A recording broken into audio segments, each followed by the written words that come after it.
India کے شہر آگرہ میں مغل امپائر کے آرکیٹیکٹس کا ایک ایسا شاہکار موجود ہے جس کو آج پوری دنیا تاج محل کے نام سے پہچانتی ہے۔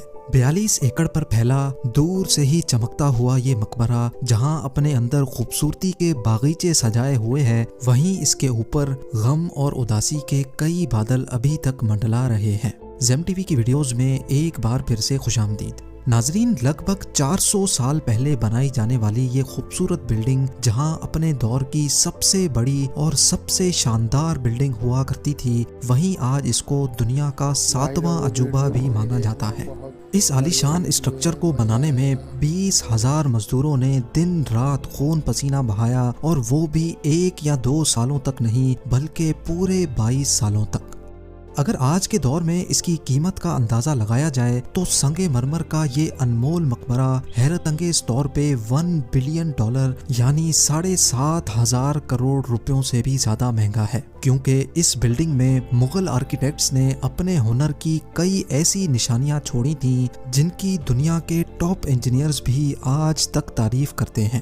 اس بلڈنگ کو ایسے ڈیزائن کیا گیا کہ جب مین گیٹ کے پیچھے سے اس کو دیکھا جاتا ہے تو یہ کافی بڑی لگتی ہے، لیکن جیسے ہی مین گیٹ کی طرف بڑھا جاتا ہے تو آٹومیٹیکلی اس کا سائز چھوٹا ہوتا جاتا ہے۔ دماغ کو چکرا دینے والی یہ کوئی پہلی ٹرک نہیں تھی جو مغل آرکیٹیکٹس نے استعمال کی ہو۔ اس کے گرد چاروں میناروں کو بالکل سیدھا کھڑا نہیں کیا گیا، بلکہ یہ مینار باہر کی طرف تھوڑا جھکے ہوئے ہیں، کیونکہ اگر ان کو سیدھا کھڑا کیا جاتا تو دور سے دیکھنے پر یہ اندر کی طرف جھکے ہوئے لگتے، جیسا کہ ان مسجدوں میں آپ دیکھ سکتے ہیں۔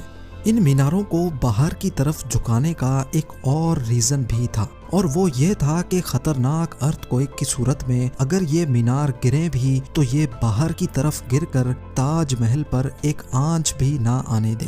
لیکن آخر ماجرا کیا تھا کہ اس کو بنانے والے کسی صورت میں اس پر ایک خراش بھی برداشت نہیں کر سکتے تھے۔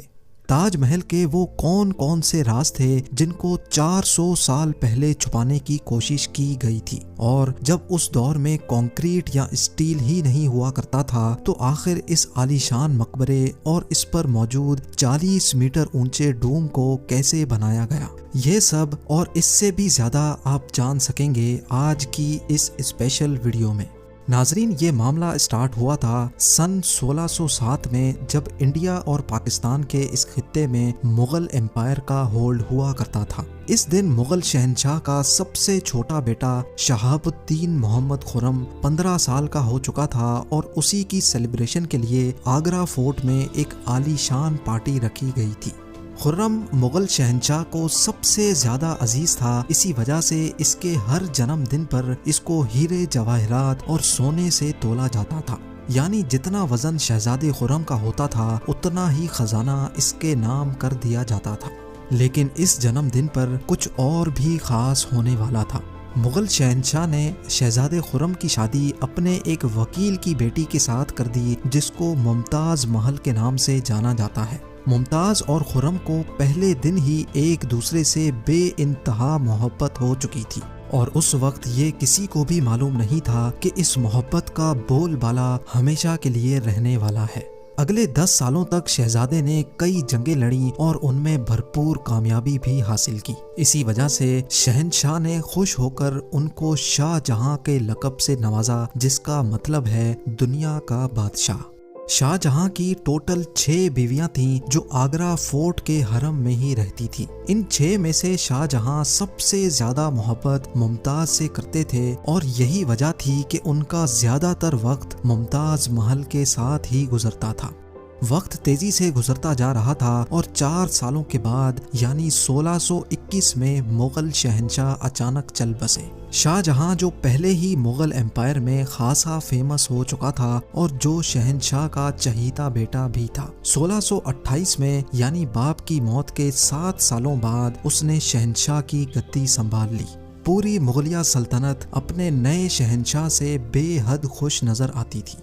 یہ وہ پیریڈ تھا جب مغل امپائر اپنے پورے عروج پر تھی، یعنی پورے انڈیا پاکستان کے ساتھ ساتھ افغانستان کے بھی کئی حصوں میں مغلیہ سلطنت کا راج ہوا کرتا تھا۔ سارے فیصلے شاہ جہاں خود کرتا تھا، جبکہ ممتاز محل پیچھے رہ کر شاہ جہاں کو مشورے دیا کرتی تھی۔ لیکن کسی کو بھی اس بات کا علم نہیں تھا کہ یہ خوشیاں عنقریب ماتم میں بدلنے والی ہیں۔ گدی سنبھالے ابھی ایک ہی سال گزرا تھا کہ ایک بار پھر سے مغل امپائر کو دشمنوں کا سامنا کرنا پڑا۔ اگلے 2 سال جنگ چلتی رہی اور شاہ جہاں کو اس جنگ میں بھی بھرپور کامیابی نصیب ہوئی، لیکن شاہ جہاں ابھی اس کامیابی کا جشن مناتے کہ ان کو ایک افسوسناک خبر سے آگاہ کیا گیا۔ ممتاز محل جو کہ شاہ جہاں کے 14ویں بچے کو جنم دے رہی تھی، اس کی حالت بگڑ گئی اور 17 جون سن 1631 کو وہ نہ چاہتے ہوئے بھی اس دنیا سے چل بسی۔ پوری مغلیہ سلطنت کا جشن دیکھتے ہی دیکھتے ماتم میں بدل گیا۔ یہ خبر جو شاہ جہاں پر آگ بن کر گری تھی، اس نے تو جیسے ان کی دنیا ہی ختم کر ڈالی۔ شاہ جہاں کی سب سے پہلی محبت اور ان کی سب سے عزیز بیوی ممتاز محل اس دنیا سے رخصت ہو چکی تھی۔ کہا جاتا ہے کہ اس غم کی پرچائی نے شاہ جہاں کو کالے اندھیروں میں دھکیل دیا تھا۔ اگلے 8 دنوں تک انہوں نے کچھ نہیں کھایا اور اگلے 2 سالوں تک نہ کوئی موسیقی سنی اور نہ ہی پرفیوم لگایا۔ ممتاز محل نے مرنے سے پہلے ایک آخری خواہش کی تھی۔ وہ چاہتی تھیں کہ ان کی قبر دنیا کے سب سے خوبصورت مقبرے میں بنائی جائے۔ اس ٹاسک کو اور ممتاز محل کی آخری خواہش کو پورا کرنے کے لیے شاہ جہاں نے اپنی ساری دولت اور پوری زندگی وقف کرنے کا ارادہ کر لیا۔ ممتاز کے گزرنے کے 6 ماہ بعد یعنی 1632 میں ہی تاج محل کی کنسٹرکشن کا کام شروع کر دیا گیا۔ قریب 20,000 سے بھی زیادہ مزدور، پتھر تراش اور کاریگروں کو پوری سلطنت سے اکٹھا کیا گیا۔ لشکروں کے لشکر شاہ جہاں کے حکم پر آگرہ بلوا لیے گئے تھے۔ کیونکہ ممتاز کی قبر یمنا ریور کے برابر میں موجود تھی، اسی وجہ سے اس جگہ پر دنیا کی سب سے خوبصورت بلڈنگ بنانا کافی مشکل ٹاسک تھا۔ ریور کے کنارے زمین کافی سافٹ ہوتی ہے اور اگر یہاں کھدائی کا کام کیا گیا تو پانی کا بہاؤ تاج محل کی فاؤنڈیشن کو بھی نقصان پہنچا سکتا تھا۔ اس مسئلے سے نمٹنے کے لیے مغل انجینئرز نے یہاں سب سے پہلے زمین کے اندر کئی کنویں کھدوانا شروع کیے۔ مزدور یہ کنویں تب تک کھودتے رہتے جب تک خشک زمین نظر نہ آ جاتی تھی۔ ان کنووں کو پتھروں اور گارے سے بھرا گیا اور پھر اس کے اوپر پتھروں کے بڑے بڑے کالمز کھڑے کیے گئے۔ اس سارے کام کو انجام دینے کے لیے مزدوروں کے ساتھ ساتھ ہاتھیوں کی ایک بہت بڑی فوج کو بھی استعمال کیا گیا۔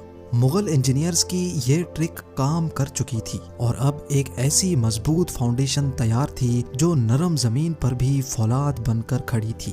فاؤنڈیشن کے بعد اب باری تھی ایک ایسے بلڈنگ ڈیزائن کی جو آج سے پہلے کسی نے بھی نہ دیکھا ہو، ایک ایسا ڈیزائن جو پچھلے سارے ریکارڈ توڑ ڈالے۔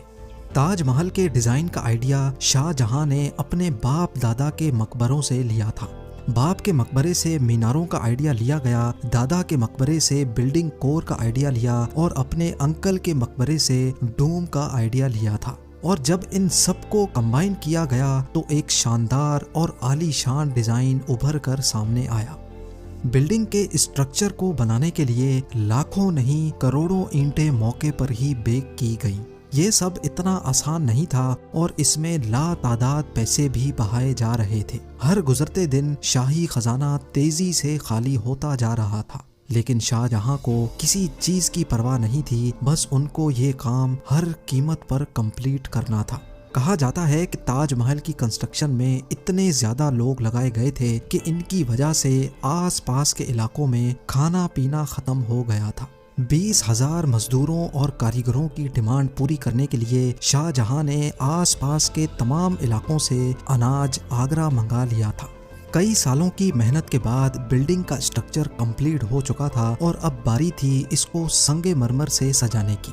یہ سنگ مرمر آگرہ سے 400 کلومیٹر دور راجستھان سے منگایا جانا تھا، کیونکہ یہاں کا مکرانہ ماربل آج تک دنیا کا فائنسٹ ماربل مانا جاتا ہے۔ شاہ جہاں نے تاج محل کے لیے پورا مکرانہ ماربل ریزرو کر لیا تھا، یعنی جب تک تاج محل کی ڈیمانڈ پوری نہیں ہو پائے گی تب تک کسی کو بھی یہ ماربل خریدنے کی اجازت نہیں تھی۔ 1000 ہاتھیوں کی مدد سے ہزاروں ٹن وزنی ماربل راجستھان سے آگرہ منگایا گیا۔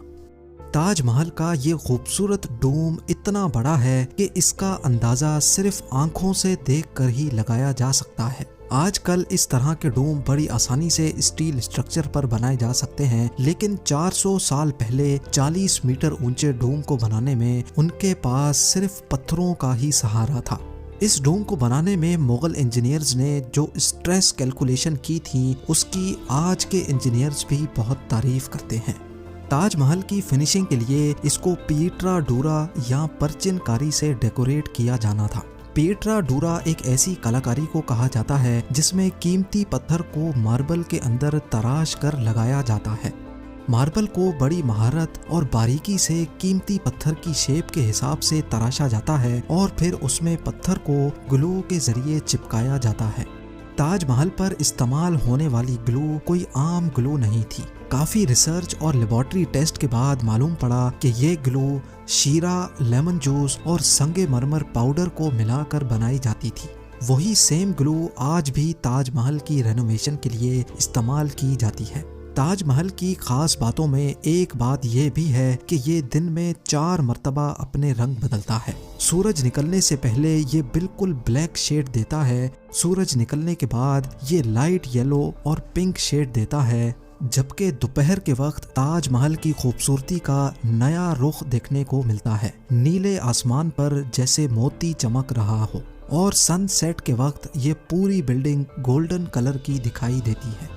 پورے 22 سالوں کے بعد سن 1654 میں تاج محل کی کنسٹرکشن کا کام مکمل کر لیا گیا۔ شاہ جہاں اپنی بیگم کی یاد میں دنیا کا سب سے خوبصورت مقبرہ بنانے میں کامیاب ہو چکا تھا۔ شاہ جہاں نے اس عالی شان عمارت کا نام اپنی پسندیدہ بیوی کی یاد میں ہی